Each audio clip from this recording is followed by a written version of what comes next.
garden friends, Kathy here in the pond garden, and Susie has decided to join us today. She usually hates being on camera. So in today's video, I'm going to take you on a full unedited tour of the garden, the entire garden. It's been a little bit since I've done a video, and the season has definitely solidly settled into fall. So we are on the edge of, well, we're actually pretty well into stick season. Foliage season has come and gone, and and stick season is here. And yeah, there's a lot going on trying to prepare for winter, and some things have changed in the garden, but mainly I just wanted to show you what's going on right now and what's left to do before we settle in for winter, and yeah, what some future plans are. This is going to be an overview tour of all of the areas, the garden areas on the farm here, and yeah, there'll be more detailed videos coming of specific areas as we get further into our preparations for winter, and where I'll talk about some plans for next year. But yeah, right now, first week or so of November here in zone 5B, although I would argue that we're still 5A in this little pocket here in central New Hampshire. It is definitely fall, almost winter. I've got the gloves out today, and it's feeling more like winter every day. And the growing season is definitely done. There is nothing moving in the garden right now. We've had multiple hard frosts where we've woken up to temperatures in the morning in the mid-20s. And yeah, so most of the vegetables are done. Most of the flowers are pretty much done too. Perennials are starting to shut down. Most of the shrubs are either losing their leaves or changing color, and will shortly lose their leaves. So you'll see that as we go around the garden. So today, with Mr. Frog here in the pond garden, I thought I'd just kind of update you on the pond and then take you for a walk. So let's get started.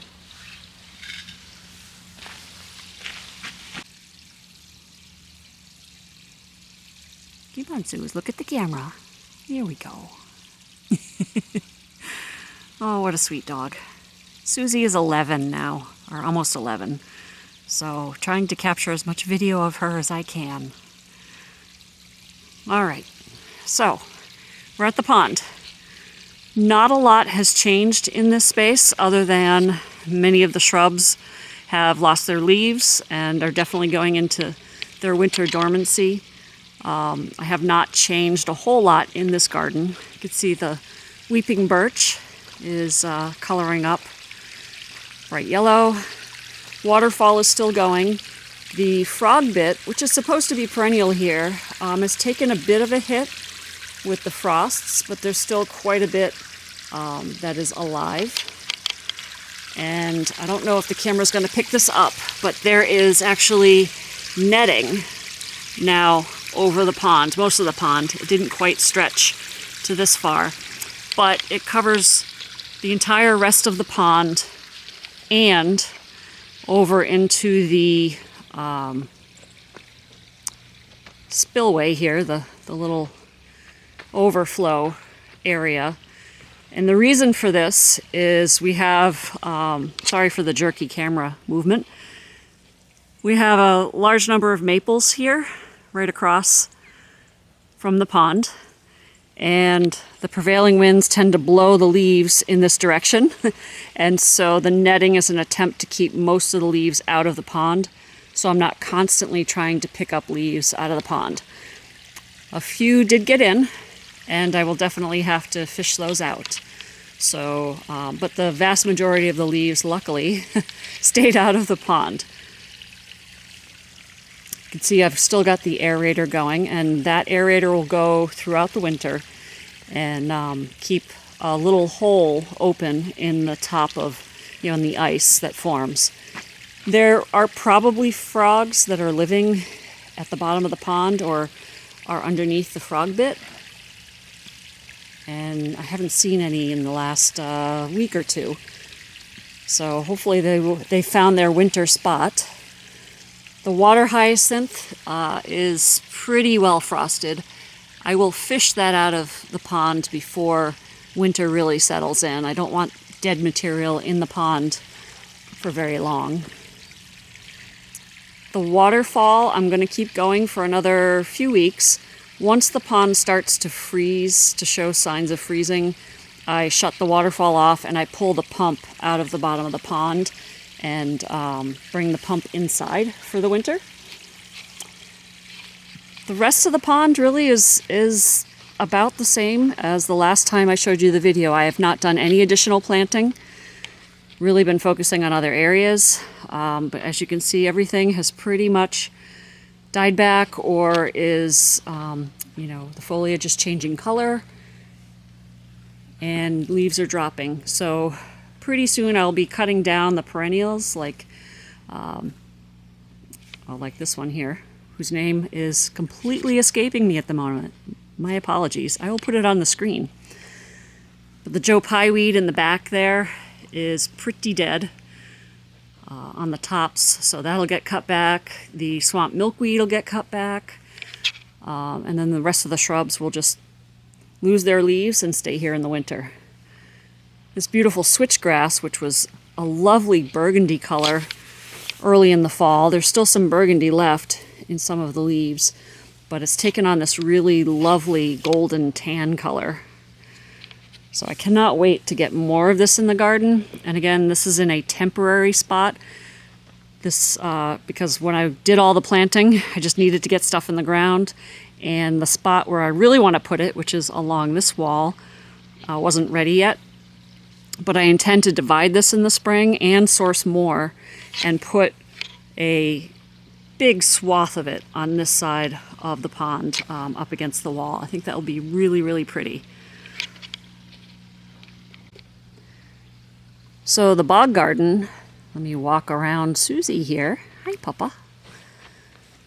We'll walk over here to the bog garden. The bog garden is looking pretty good. No further growth in the plant material here. I had to do some weeding in between the rocks. And I do still have some leaf cleanup to do. This is where all the leaves blew into, this corner.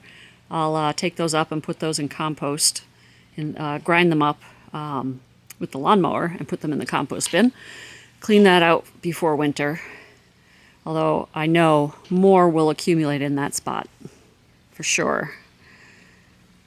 Swinging back around, here is the large drainage rill that drains the water into the pond over here. Susie's in the way again.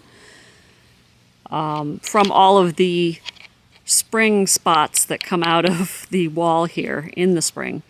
There's a bit of weeding to do. I will probably save that for spring because I have a bunch of stuff I need to do before winter and this just isn't a priority. But it'll be interesting to see how this fills up or if it fills up again in the spring with running water from the wall. This last spring, as you know, was just a disaster with water. So it'll be interesting to see how this garden does next spring. All right, so let's continue around the path here and just take one last look.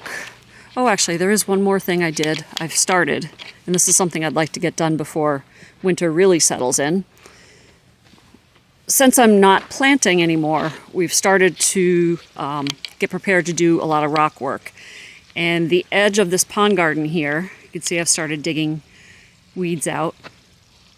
All along the edge there, we're going to be cutting a border across and cleaning out. Still have this to clean out.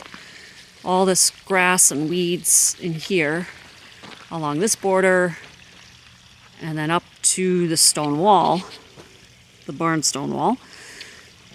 All this weed material needs to be cleaned out, and we're going to put a rock border along here to delineate the pond garden from the driveway that goes into the pasture. We'll see how much I can get done before winter. And then the pathway here will just be sort of blended out into the driveway here.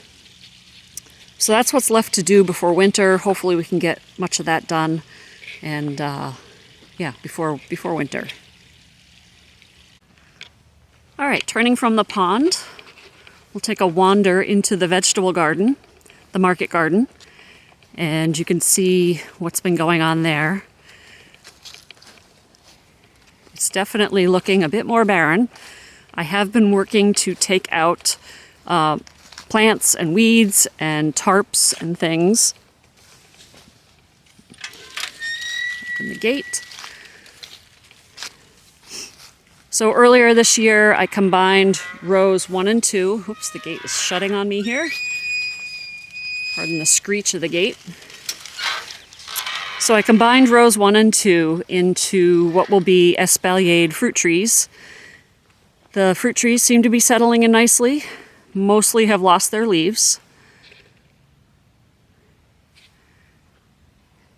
And hopefully they will come back next year. This is the pear. The other one was the apple. And now I've been working on rows 3 and 4 here, weeding them from the neighbors that had their vegetables in this row this past year. Let me stand up here by the head of the rows. So rows 3 and 4, these two right here, are going to be combined similar to what I did here. And I'm going to be planting more fruit, berries. Haven't fully decided the list of berries that I'm going to plant here, but I do want to try honeyberries. If anybody has any information on honeyberries that they want to share, I would love it in the comments. Maybe some raspberries and blackberries. Not a big strawberry fan, but I may plunk some strawberries in. We'll see. But these two rows are going to be combined and put into permanent, perennial production. So in effect, I've taken out 4 rows out of the 24 that I have from annual crop production, which is actually a good thing because it's 4 fewer rows that I have to worry about opening up, keeping weed free, that sort of thing, rotating annual crops in, and I can just mulch them heavily and hopefully not have to weed much at all. So row 5, we actually peeled back the tarp a little bit so my friend Sue could come in and plant her garlic in this row. We were planning to take the tarp completely off the garden, but the day she came to plant her garlic, it was really, really windy, and that was not the day to be wrestling with a 24-foot by 100-foot tarp. So we just rolled back the tarp 1 row so she could plant her garlic, and then maybe later today, actually, because it's very quiet right now, and we'll get windy tonight and into tomorrow, I think my husband and I are going to attempt to take this tarp off the garden completely and put it away for the winter. More about tarps later. Anyway, so here is Sue's garlic. She planted 2 varieties. It's probably about 60 feet worth of garlic. And then she mulched it heavily with the steam-treated chopped straw. So this will just tuck in for the winter, and in spring we'll start to see little sprouts coming out. All right, a word about tarps. Pretty much every year since I started the market garden, crop production in this garden, I've covered the garden with tarps for the winter. And the idea behind that was to preserve the soil. Exposed soil is not a good thing. It exposes it to erosion and leaching of nutrients. And so my thought was, let's cover it up for the winter since I'm not growing cover crops, which in this garden just wasn't really feasible. It seemed to work really great. It helped suppress weeds in the spring before I could, get out and weed. Good idea in general. However, in this garden, we have a tremendous problem, and I'm going to wander a little bit here, a tremendous problem with voles. And I think I showed you some of the damage. I thought they were rats, but I'm more convinced that it's voles. There's one of the holes, one of the many holes. Anyway, throughout the entire garden, as I lifted up, and I'm going to swing over here, as I lifted up tarps to put away, I found a lot of vole damage. See all these channels here? Some of it's hard to see because it's rained since, but we have a lot of voles, and they're chewing on tarps, they're damaging the rows, and I thought maybe this year I would just try having a tarp-free garden.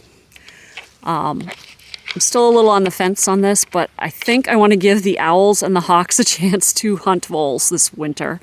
And can't do that if there are tarps covering up the garden because the voles just hide under the tarps. So we're going to try it this year. We're going to take all of the tarps completely off the garden, leave it bare soil, and then just in the spring we'll have to amend the soil again with compost and possibly scrape some soil from the bottom of the garden down here back into the rows as it erodes with heavy precipitation. So that's the plan. We'll see what happens. All right, moving on. Actually, let me show you something here. See all this material here? These are all drip tapes and bamboo stakes and all that. That was all neatly stacked right there until we had wind. Wind moved this over a couple days ago, as well as disturbed or blew over all of the tarps that I had stacked right here. So yeah, all this stuff is coming inside shortly. Anyway, so the pollinator row, I've managed to get rid of half of the dead material, hoping to work on the other half this next day or so. And I've pretty much emptied everything out of these next few rows except for some of the bigger Swiss chard bases, which require a spade to dig them out. They get pretty big. Have not pulled the irrigation system yet fully. Need to do that. I need to drain it, open up the hose, drain it, and actually I think I opened the hose on this. I just need to make sure it's drained. And all this will come inside. You can see we've been pulling staples and hoops. So everything's been pretty much cleaned out. Cleaned up all the tomatoes and cucumbers, and hoping to get my husband to help me pull these fence panels out, put them away for the winter. Rock bags. The other thing we're doing differently this year is not putting the rock bags, swing over here, up against the fence line. One of the goals for next year is to clear this fence line. I know a tremendous number of voles live along this fence line because we have been somewhat remiss in keeping it clean. And stacking the rock bags like that up against the fence just gives them spaces to hide in the thick vegetation. So we're going to stack these rock bags. I think we're going to put them on pallets, actually, stick the pallets in the corner of the garden and stack the rock bags on top of them to keep them off the ground. We'll see how that works. I'll walk down here. I still have a little bit of weeding and a little bit of vegetation to remove. This is all the broccoli, cauliflower, sprouting broccoli, Brussels sprouts, all the brassicas in this row. What I've been doing, rather than just yanking these plants up and chucking them into the woods, because they're not going to compost very well unless I run them through a chopper, I've been pulling them up and giving them to the chickens, and the chickens love them. They peck them completely bare and even peck through the stems. So the chickens have been getting treats every morning. I grab, 2-3 of these and toss them into the coop. A few remaining Brussels sprouts down there that just didn't grow this year. Oh, actually, let me stop here. I can show you more vole damage in the rows. These little buggers. Yeah. So I'm hoping all the owls and hawks that we have flying around. And this row had a tarp on it for a good part of the summer. I'm hoping they'll take care of the vole problem this winter. So yeah, these are Brussels sprouts that didn't quite get up to size, and they're not going to grow anymore. So they're tiny, tiny, tiny. So those will go to the chickens. I'm going to hop over here. So one of the things I've been doing in the last couple of weeks is planting a whole bunch of the potted material I had on the greenhouse pad. But what I didn't plant, actually get into the ground, I tucked in here. And I just dug holes and stuck the pots right in. And what I plan to do is come back with a load of wood chips and cover the pots with wood chips for the winter, and they will be totally fine. I also dug up some alliums that I had in the pollinator garden and stuck those in here for the winter. And right there on the, let me stand right here, on the right side is the perennial holding row that has the perennials I put in last year and have not moved yet. So they will spend another winter in this row. And then on the left side here is the rhubarb up at the top, and then lovage, and then comfrey, my big comfrey patch. Then finally, the last row is the asparagus. You can see all the fronds are turning yellow at this point, so shortly I will cut them down. And let me walk this way a little bit. Try not to walk on the rows. So up here, you can also see up closer to the house, you can see that there's a big clump of what looks like asparagus fern out in the middle of nowhere. That is a legacy asparagus planting from the previous owners that has been there the entire 10 years that we've lived here, and I have not moved it yet. So this year, I swear, I'm going to dig this up and move it into our asparagus row. We'll see. All right, so that is the latest from the market garden. Looking very winterish already. So let's move on. All right, we're walking up back toward the house. There's some sort of large bird of prey making all kinds of noise over there. Not sure what they are. Anyway, let's walk up toward the herb garden. Let's see what's going on there. I did do a video about cleaning this all out. The lemongrass, which will not survive the winter here, is coloring up really nicely into this lovely tan color. Look at that. I just love this color in the fall. It's a great color for fall.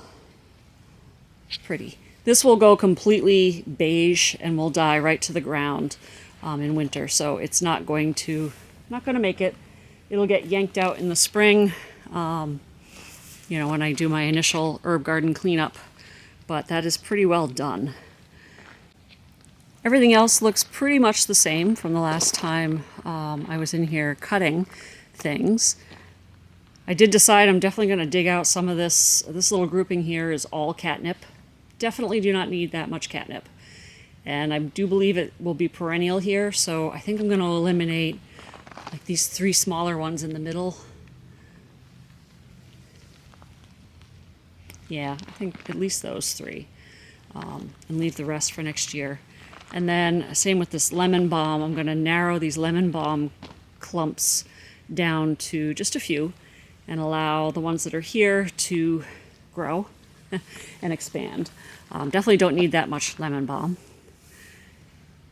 Yeah, the lemon verbena leaves are still hanging on, but again, this won't survive the winter, and so it'll get cut back and yanked out in the spring.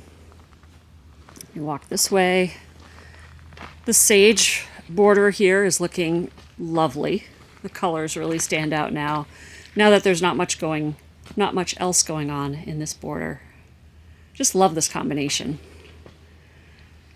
As I mentioned in the earlier video on the herb garden, I don't have good luck getting purple sage and the tricolor and variegated sages to come back after the winter. So I expect to just have to replant these next year, which I'm happy to do.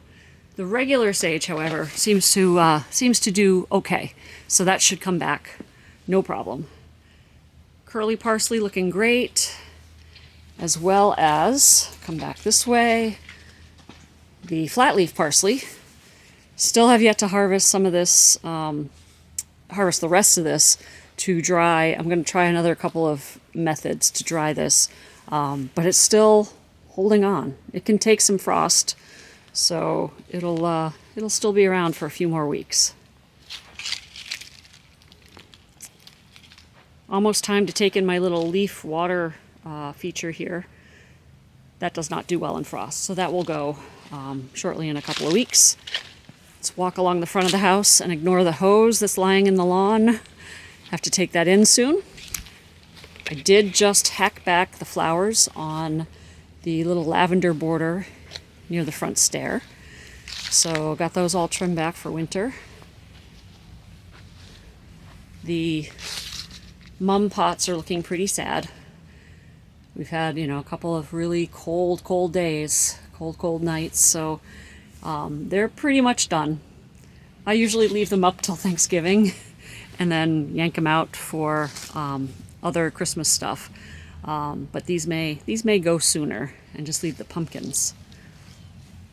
Again, the lavender looking pretty good. Have some leaf removal to do here.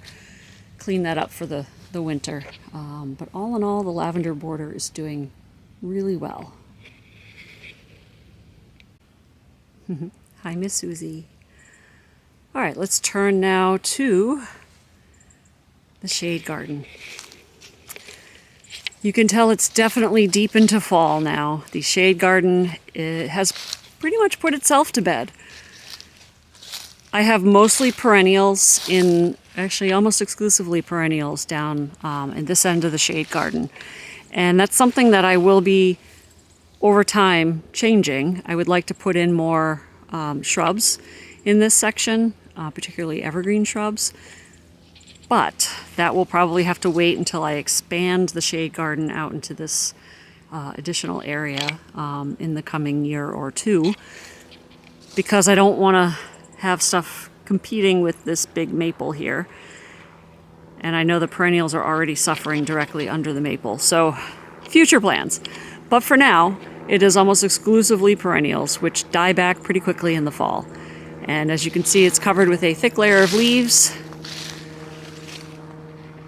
and remaining foliage. I do have, and please ignore the plane that is flying over our heads right now. I do have quite a bit of cleanup to do in here, and I do tend to clean this up pretty well prior to winter.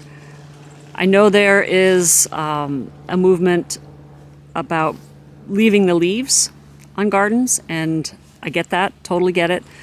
However, in my experience, that just creates so much more work for me in the springtime. So I justify it by saying that I have 24 acres, and this one little patch of the 24 acres is what I will clean up for fall.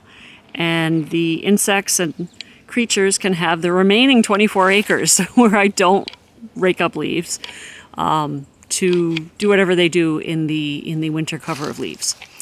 So yeah, I'll be raking out the leaves out onto the lawn here, mowing these, mulching all of these leaves, and then I'll cut back what perennials need cutting back. I'll probably toss some compost in here, and then I'm going to take the mulched up leaves and put them back on top so that they can rot down and enrich the soil. So I'm not completely removing the leaves. I'm just processing them before I put them back on the garden and cleaning up the garden so that it's one less thing I have to do in the spring. So yeah, everything is pretty much crispy in here. Not a lot going on. Let's see, I'll take you this way. So, we'll take a look at the Annabelle's bird feeder that needs to come in. Wait a minute. bird bath that needs to come in. Losing it today. Anyway, so here, Annabelle. I should call this like Annabelle 1. This is the original Annabelle that I brought into the garden. So now that it doesn't have any leaves, it seems to have straightened itself up a little bit. It was flopped over quite a bit from rains that we've had over the summer. Beautiful, crispy brown heads. Aren't these gorgeous? I will be cutting these off. I typically do cut them off for winter, only because the weight of the typically wet snow that we have here can potentially break some of the stems, and I don't want that. I'm actually going to prune this back pretty hard this winter because I do plan on taking a chunk of this out, the half closest to the propane tank, and putting it up above on that corner of the barn, where I'm going to create sort of a little Annabelle hedge up there with additional Annabelle plantings. So that'll get chopped. I'm also, I think, going to remove these ferns. I transplanted these, the yellowing ferns here. I transplanted these from this area when I cleaned it out and got to thinking that these tend to take over. So I'm going to take most of this out except for this clump that's right here on the corner. Leave this and then come back and do some additional plantings here in the spring. So let's walk over onto the patio. Here's the second Annabelle. And this, I think I mentioned in a previous video, this I'm going to move in its entirety. It's going to go up there with the other cutting and create sort of a corner of Annabelle on the barn, which I think will be a much better spot for it. It's just too big for this space. And actually, this whole section I'm not entirely happy with. So I've got some ideas. I'm not going to share them now, but I've got the winter to think about them. In the spring, I'm going to rework this lower area, probably using some of the shrubs that are just in this next upper area. Haven't fully decided that yet, but stay tuned. We'll see that in the spring. But yeah, so Annabelle, this Annabelle will get chopped back pretty hard again coming up soon so that it will be ready for transplanting in the spring and the snow won't do any more damage when they weigh down these nice big heads. The Annabelle heads were big this year, which is weird because we were in a drought. Crazy. All right, so here, the staircase that I've been slowly reworking, will come up into the newer part of the garden, and we'll talk about that. All right, here at the top, between the barn slope garden and the top of the kitchen view garden, I'll show you a couple of things in here. The Mount Airy Fothergilla is finally coloring up. It sort of did this overnight. It's been green for most of the fall, and then all of a sudden, boom. But I love it because it has like 17 different colors all in one shrub. It's beautiful. Sort of the last gasp of fall. The coneflower mix that had started to bloom very, very late, I don't think it's going to go much further. Had a few blooms, but as you can see, they're not doing well because we've had some really hard frosts. So that's going to get trimmed back. But I think I'm going to leave these here. I may spread them out in spring, but I think these will stay. Let's see, what else is going on in this little bed here? Oh, the black hat rhododendron has definitely turned almost black. It's beautiful. I love it. Very, very, very dark burgundy. Brown almost. It's just almost chocolatey. Lovely. This is definitely a winner in my book. I may try to find some places to put other ones, but I love it. all winter it's going to be like that. So I think that'll stand out really nicely in the snow. Let's see, the honeysuckle is starting to lose some leaves. Hasn't really colored up at all. The hydrangea back there, I forget which one this is. Oh, I'm really bad about plant names that aren't right in front of me all the time. This is the Twist and Shout. Twist and Shout. That's lost its leaves completely. These foxgloves just will not stop. You know, this one's trying to put out one more shoot. It's not going to happen, but yeah, crazy. And the Carex, this will stay up all through the winter and brown up a little bit in the spring, so I'll cut this all back. But this Carex, again, another non-stop plant that I just love. All right, the Solomon seal has died completely, so I have to go through there and cut this all down. You can still see the propane tanks. Working on ideas for disguising that from above for next year.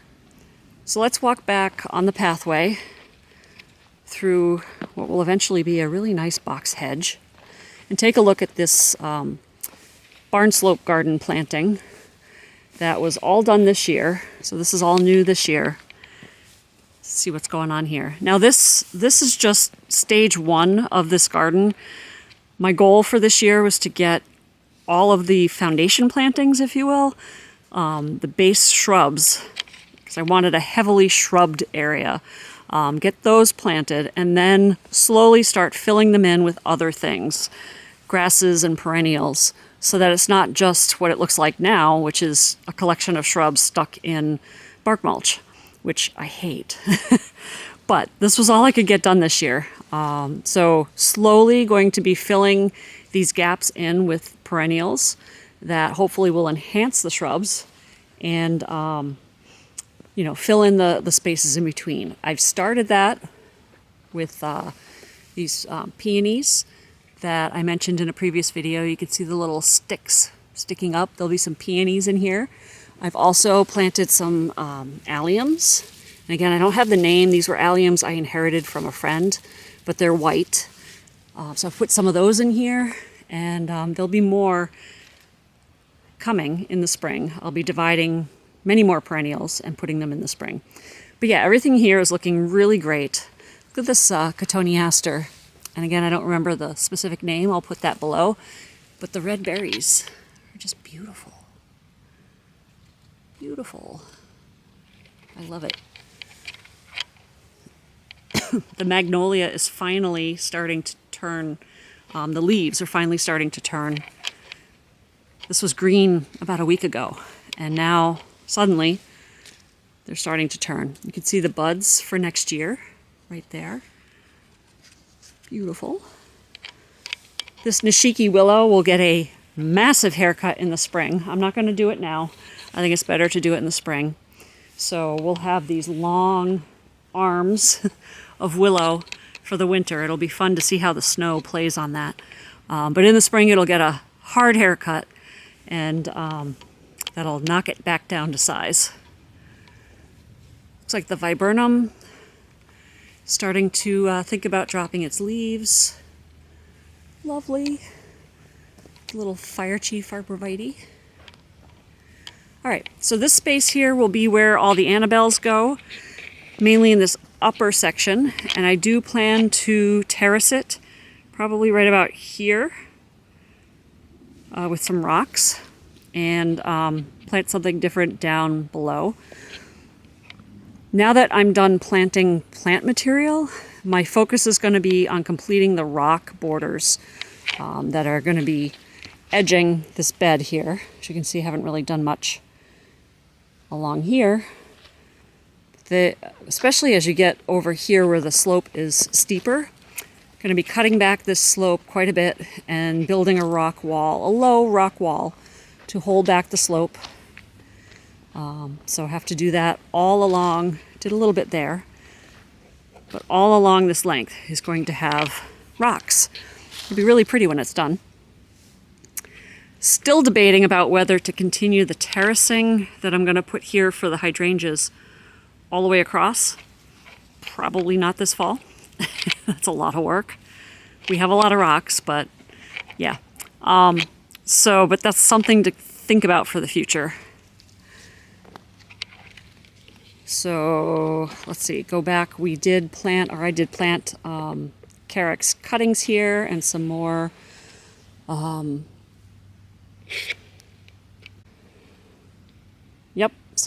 something I can't remember right now. You guys know what it is. I know you do. I'm going to put it on the screen. Yeah. The cold is getting to my head. Anyway, all that seems to be settling in. This is the Leucothe that is still struggling. But it's coloring up nicely. So we'll see how it looks in the spring, and I'll make a decision then. So along this slope, in a previous video, I talked about the plantings along here. The hydrangeas are losing their leaves. Looks like the Liriope is settling in. Lots more planting to do on this slope in the spring. Behind the hydrangeas and up to the daylilies. Definitely want to put some more plantings in there. Haven't decided yet what's going to go in there. That's what my winter break is for, to figure all this stuff out and get ready for spring.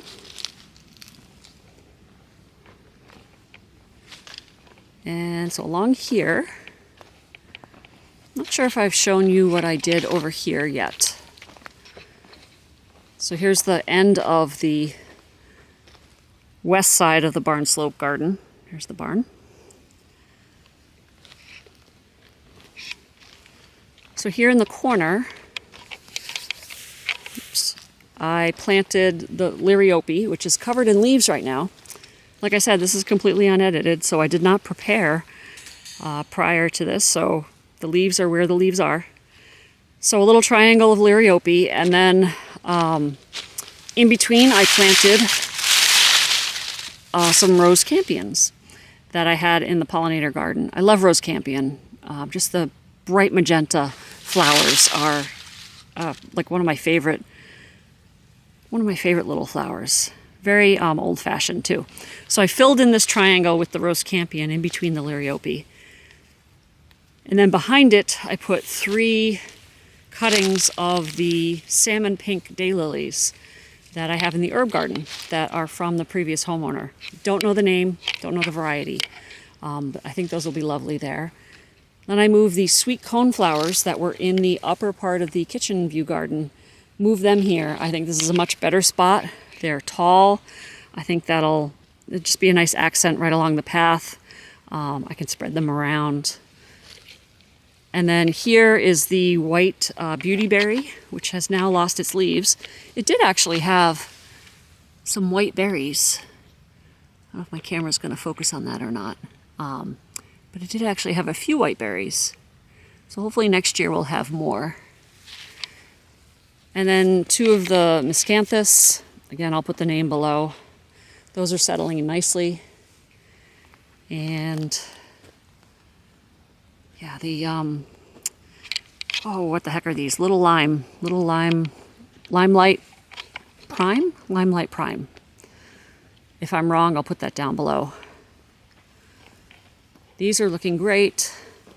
The heads are lovely, crispy brown. Love this. I'm going to leave these on, the flower heads on, for the winter, because these stems are much sturdier than the Annabelle, and the flowers are much smaller, so I'm not worried about the stems breaking in the winter. We'll leave those there. All right, so I'm going to show you here alongside the barn. You'll notice this little stick here. Turn around. So this is the end of the barn slope garden on the western side of the barn. And you'll notice, maybe you can see it with the camera, or maybe you can't, but there is a row of these green fiberglass stakes all the way down the driveway. And I'll walk down here. You can see them right along the driveway. And on this stake, these stakes, I hope you can see. There is, I'll do this. There is bird netting. I don't know if you can see that. So there's a wall of bird netting all the way along the edge of this bed. And the reason for that, deer. Started seeing hoof prints all throughout this bed, especially once I started planting down here. And we know we have deer. We have lots of deer. It's New Hampshire. We have deer everywhere. But we know that they're, swing around here. Hi, Suze. There's a small herd of deer that regularly crosses the top of this pasture up here and then comes down the hill. Down the hill and into the front pasture right here every night. And then they wander down and they go across into the woods and then they come out in the old orchard in the back pasture every night.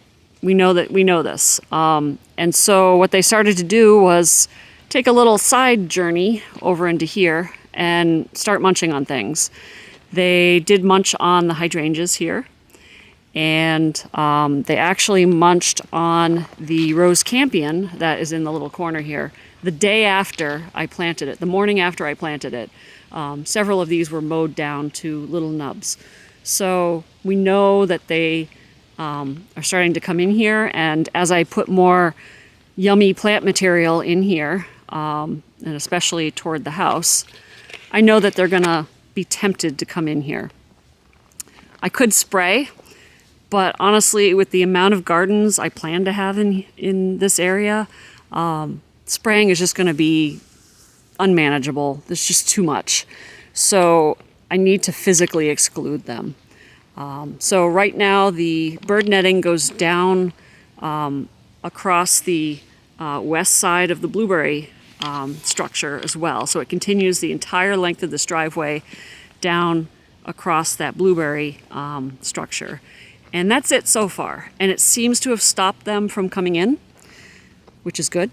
We'll see what happens in the spring. I may have to further extend that, especially once the hostas come up under the maple. But I may have to further extend that, this way and around the shade garden.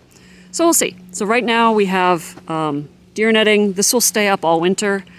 I'm gonna make this a little neater. I've got some better tying material that I'm gonna use to fix this to the poles.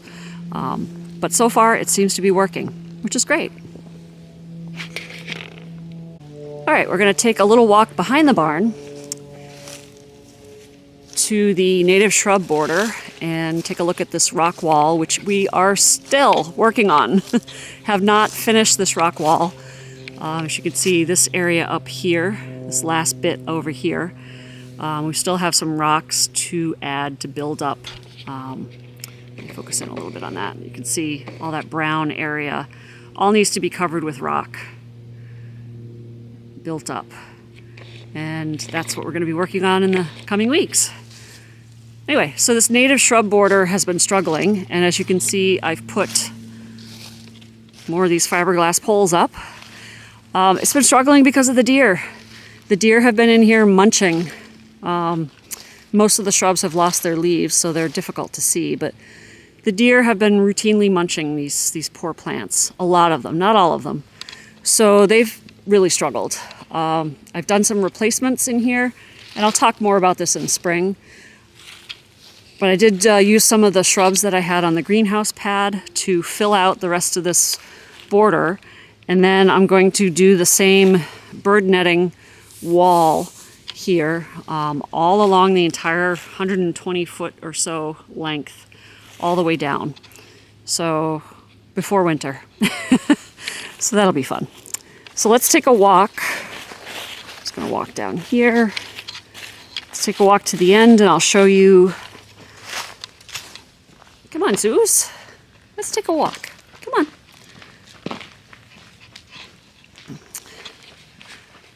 So yeah, I'll give you a closer view here.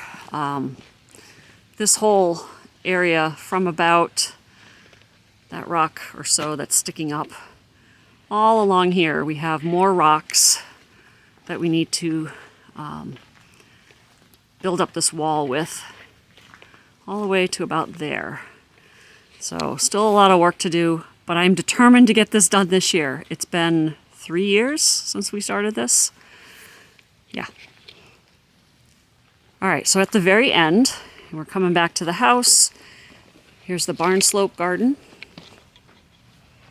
And let me just show you this. This Pieris, and I'll put the variety name on the screen below, but these are the flower spikes that were the white bells, the little white bells in the spring. And they're this really pretty, like red seeds almost. It's just gorgeous. So definitely, this is definitely a winter shrub for me. We'll see how they do in the spring, what kind of blossoms they put out in the spring. Got 3 of them here. All right, so swing back around to the end of the wall, the native shrub border on the wall here, the barn wall. If you remember, I had a witch hazel that I bought late season that I wasn't sure where I was going to put it. It's right here at the end of the shrub, the native shrub border. Scan back here. Decided to put it here. One, I can see it from the kitchen window, so in the late winter, early spring when it blossoms, we'll be able to see it, which will be lovely. I can't wait to see it. But also, I had talked about how I'm going to expand this bed around the ginkgo, and I thought I would just dig it in right about here, where I can see it from the kitchen. But then I thought, I'm not entirely sure what I'm going to be doing with this future bed, right here. So I decided where it is now is a much better place. All right, so let's take a walk back down the stairs. I'm going to pan a little bit this way. This is the pollinator garden. All the daylilies here along the edge that are dead and just a mass of leaves that I haven't cleaned up yet. Okay, I have to make one comment, and anybody that knows me will know that this is a big deal. The roof of our house is finally has 0 red in it. When we bought the house, the back half here and some parts here and here had red roofing. It drove me nuts. We finally got rid of all of that, so it's all one color and the same material. This is a big deal. Anyway, so let's go down here and take a look at the pollinator garden, or what is sort of the pollinator weed patch. Yeah, it's pretty bad. We'll come down the stairs, try not to trip. There we go. All right, so this whole border, I've shown pictures of it before. I'll pop a few on the screen right now. Lovely, lovely things in here. I completely neglected it this year and it got overgrown. There are a few perennial weeds that are in here that need to be completely dug out, much like the kitchen view garden. Every square inch of this has to be dug out. I've started work here in the corner, digging it out, rebuilding a little retaining wall area here. There may be a second one right here. This is the steepest part of the slope. It flattens out a little bit as you go this way. But yeah, and I've transplanted a bunch of material that was in here already. Dug it out, de-weeded it, and then planted it all back here. I'll talk more about that in the spring. So yeah, just continuing on slowly. Probably not a lot more work this winter other than cutting out things that I definitely know I don't want. But really, that's all weeds in there.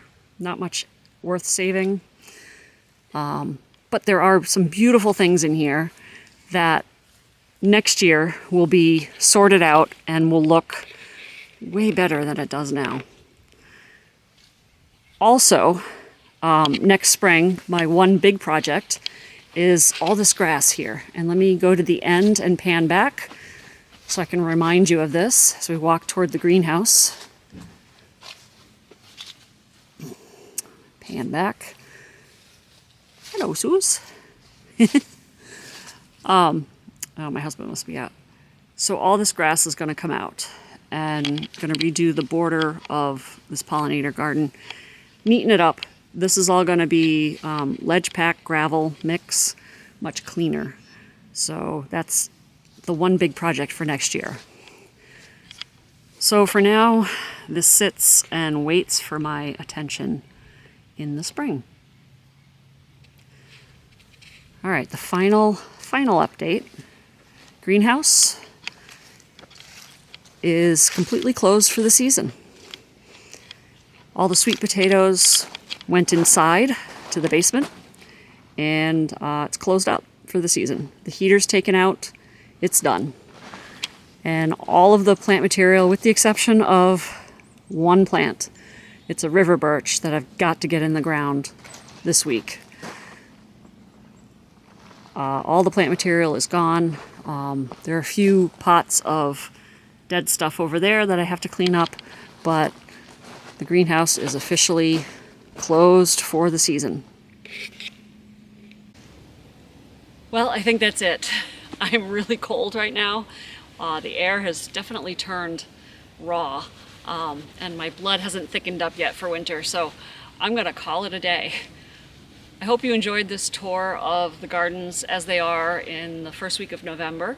There will be lots of additional videos coming for the different rock projects that I've got going, and a few other things that we're going to be doing to wrap things up for winter. The videos aren't done for the season, even though the growing season is officially over. So there are still lots more things to come on the farm, and I hope you'll join me for them. Thanks for watching. We'll see you in the next one. Bye.